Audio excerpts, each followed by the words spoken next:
oluline mõelda, mis seal põrandal toimuma hakkab.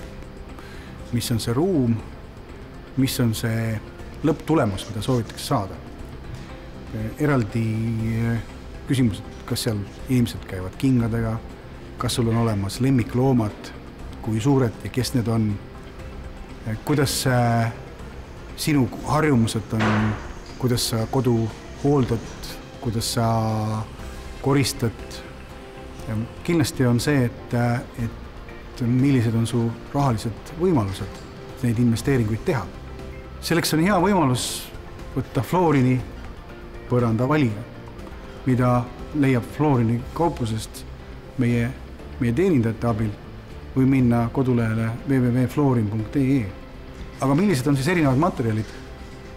Parkett on Eesti inimeste traditsioonilisem põrandakatte. Täna on hästi palju kasutatud plastikpõrandakatteid, mille koondnimetus on LVT, mis on hea ja kauakestev, väga laia mustrite valikuga ja heade kombineerimise võimalustega.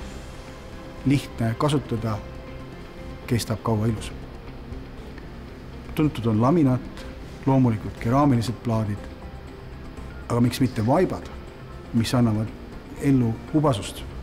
Kindlasti on oluline arvestada, et inimesed tulevad uksest sisse ja lähevad välja, kuhu jääb see mustus, mis need kingadega ruumi sisse tuleb. Ehk puhastusala, ukse esine lahendus. Põrandamaterjalide valikul on oluline ja vist kõige kasulikum guugeldada või pöörduda professionaalsete ekspertide poole.